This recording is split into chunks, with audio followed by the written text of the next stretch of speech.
There was a moment here in Australia, when the wind seemed to whisper more than simply breeze. Not the wind that invites you in.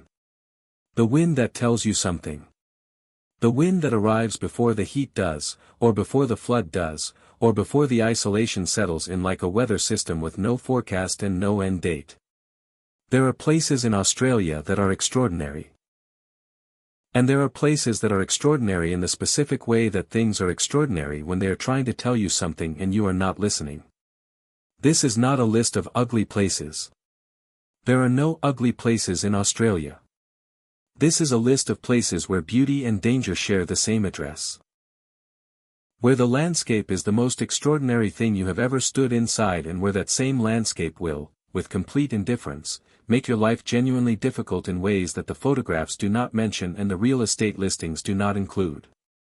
We are counting down 5 Australian places you should never move to unless you understand exactly what you are agreeing to. Not because they are bad. Because they are serious. Because the gap between visiting them and living in them is the gap between admiring something and being responsible for it every day. One place has a wet season so total that road access disappears for months and the community becomes an island whether it wants to be or not. Another has a heat so consistent and so absolute that it reorganizes every hour around a single question of temperature. And yes, one location is so beautiful and so completely indifferent to your presence that the people who live there do so with the awareness that they are guests in a place that has never needed them. Like this video if you have ever looked at a place and felt the beauty was a warning as much as an invitation. Subscribe because understanding where not to go is as important as knowing where to go. Let's break it down. Number 5.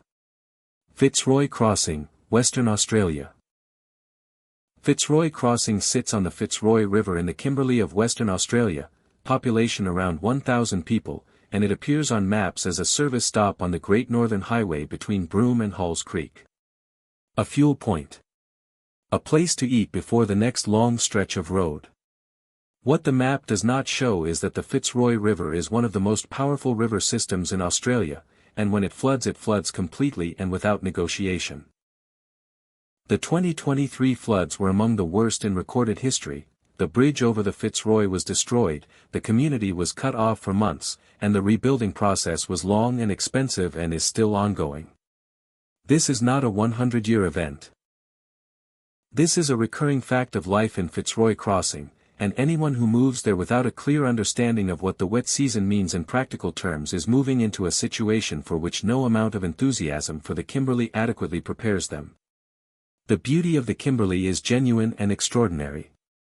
Geeky Gorge, formed by an ancient limestone reef and carved by the Fitzroy River over millions of years, is one of the great natural wonders of inland Australia.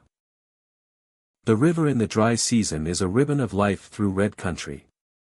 The community is old and culturally rich with connections to the land that go back tens of thousands of years. But the cost of goods is high because supply chains are long and vulnerable to the same river that makes the place beautiful. The infrastructure has been damaged and rebuilt and damaged again. The social challenges of the community are significant and real and require more than good intentions to navigate respectfully and effectively. One person who spent 2 years in Fitzroy Crossing wrote, "I came for the Kimberley and the country was extraordinary. But the floods are real and the isolation during the wet accumulates differently from how you imagine it will. I left with enormous respect for the people who stay. Staying requires something I was not sure I had enough of." Picture this. It is February. The Fitzroy River is rising. The road is closing. The community is becoming an island again in the way it has before and will again. The country around you is extraordinary. The river made it that way. The river is also why you are not going anywhere for the next 6 weeks. Number 4. Marble Bar, Western Australia. Marble Bar holds the Australian record for the longest heat wave ever recorded, 160 consecutive days above 100 degrees Fahrenheit. This is not a historical curiosity. It is an ongoing climatic reality that defines every aspect of daily life. Summer in Marble Bar is not hot the way Sydney is hot in January. It is hot in the way a place is hot when it sits at the center of one of the most solar-intense regions on Earth. The landscape is ancient and extraordinary. The Jasper Bar crossing the Kujgaon River is one of the most genuinely unusual geological features in Australia. The night sky has no competition for hundreds of kilometers. These things are real and worth seeing. But at temperatures above 45 degrees, outdoor activity becomes medically dangerous for most people within an hour. At 50 degrees, which occurs regularly in Marble Bar in summer, the margin for error narrows to the point where the environment itself is the primary risk. Air conditioning is not a comfort. It is the difference between safety and danger. Every system that keeps you alive requires vigilance at a level that casual living does not accommodate. One worker who spent 18 months there wrote, "The savings were real and the landscape was extraordinary. But I want to be clear about what the heat is. It is not uncomfortable. It is dangerous. There is a difference, and people who have not experienced it tend to underestimate it until they are inside it. Picture this. It is noon in February. The thermometer reads 52 degrees. The air is still in the way that air is still when the heat has consumed all energy that movement requires. Outside, the Pilbara is extraordinary and uninhabitable at the same time. Both things are true simultaneously. That is Marble Bar. Number 3. Oodnadatta, South Australia. Oodnadatta sits on the Oodnadatta Track in the far north of South Australia, population around 170 people. It maintains the infrastructure of a functioning community. A pub, a general store, a medical clinic, a school. It is also one of the hottest, driest, and most isolated communities in Australia. The town receives less than 150 millimeters of rain per year. Summers regularly exceed 50 degrees. The nearest hospital is in Coober Pedy, 200 kilometers south. The Oodnadatta Track is unsealed and in wet conditions becomes impassable. Water supply depends on systems that require maintenance at distances that make maintenance complicated. The cost of goods is high because everything travels a long way to reach the town.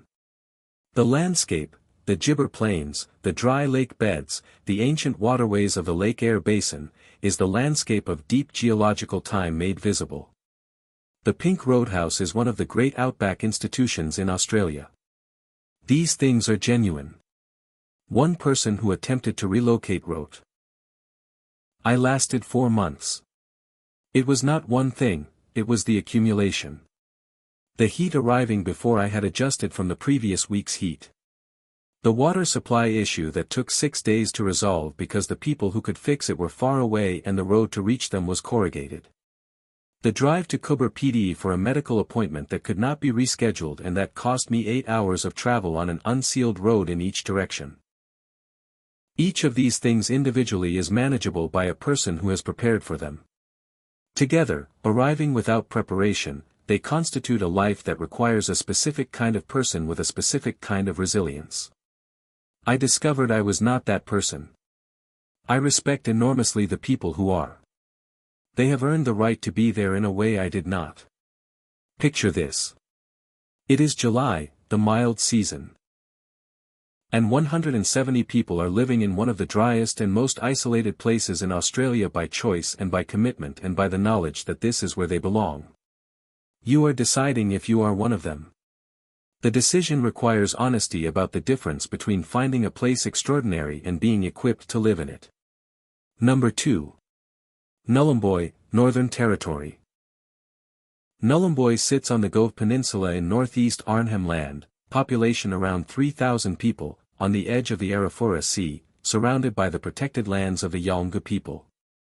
It is accessible only by air or by the long drive through Arnhem Land on a permit-only road appropriate to the conditions. The wet season in northeast Arnhem Land is among the most intense in Australia. Between November and April the humidity and heat combine to produce conditions requiring fundamental recalibration of how much energy daily life takes. The road through Arnhem Land closes regularly in the wet. Everything arrives by air or that road, making goods substantially above the national average in price. The town's fortunes are directly connected to the bauxite mine. When the mine reduces production, the population falls and services contract. This uncertainty affects every long-term decision, whether to buy, whether to invest in the community, whether to commit to the relationships that make remote living sustainable. One person who spent 3 years there wrote, "I came with an employer package and left when the package ended because without it the mathematics do not work." The beauty is genuine. The Yolngu culture is extraordinary and humbling. The wet season is more serious than I understood before experiencing it. And the mine dependency creates an anxiety underneath everything that is difficult to ignore once you have noticed it. Picture this. It is November. The wet season is arriving in the way it always arrives, completely. The Arafura Sea is the color it is when clouds are building over it. The mine is operating. The road is still passable. In 6 weeks it will not be. The town is preparing in the way towns prepare for things they have been through before. You are deciding if this is your preparation to make. Number 1. Daily Waters, Northern Territory. Daily Waters takes the top spot not because it is the most dangerous or the most extreme but because it is the most honest example of the gap between what a place looks like from the outside and what it asks of you from the inside. The Daily Waters pub is one of the most famous outback institutions in Australia. The bras on the ceiling, the currency notes on the walls, the travellers who stop on the Stuart Highway, drink a beer, take photographs, and drive on. The pub is real. The history is real. The atmosphere is genuine. But Daily Waters is not a pub. The pub is in Daily Waters. And living in Daily Waters is not the same as visiting the pub. The town has around 20 permanent residents. The nearest supermarket is in Katherine, 270 kilometers south. The wet season closes roads and limits movement. The heat in the dry season is serious. The social life of 20 people is intense and close and has nowhere to go when the closeness becomes too much. The landscape is one of the great landscapes of the continent. The termite mounds. The dry creek beds. The sky from horizon to horizon. But standing inside them as a visitor and standing inside them as a resident are different experiences, and the difference is measured in what you do when the pub closes and the highway is quiet and the 20 people who constitute your world have gone to bed. One person who attempted to settle there wrote, "I came because the pub was extraordinary and stayed because the landscape was extraordinary and left because I discovered that extraordinary landscape and extraordinary solitude are the same thing. I had not prepared for what that sameness felt like at 3 in the morning in the wet season when the road was closed and I was not sleeping. The trade-off is not the beauty. The trade-off is what the beauty requires of you when the visitors have gone and the highway is quiet and the place is just a place with 20 people and the interior of Australia surrounding it in every direction without apology." Picture this. It is 2 in the morning. The pub closed at 10. The highway is quiet. The termite mounds stand in the dark, ancient, indifferent, present. There are 20 people in Daily Waters and 19 of them are asleep. The wet season is 3 weeks away. The landscape is extraordinary. It was extraordinary before you came and it will be extraordinary after you leave, and it does not know the difference. That is the most honest thing that can be said about it. And about what living there requires you to become. And in that quiet hush, beneath the whispering gums, in the flood country and the heat country and the dry interior and the mine town at the edge of Arnhem Land, I realized not all shadows hide. Some simply invite us to see. We just counted down 5 Australian places you should never move to unless you understand exactly what you are agreeing to. The beauty is real in all of them. The challenge is real in all of them. And the gap between the two is where the decision lives, the decision about who you actually are and what you are genuinely prepared for. If this video showed you something worth seeing, like, subscribe, and share it with someone who needs a different kind of map. We will see you in the next one. This video expresses poetic and reflective storytelling.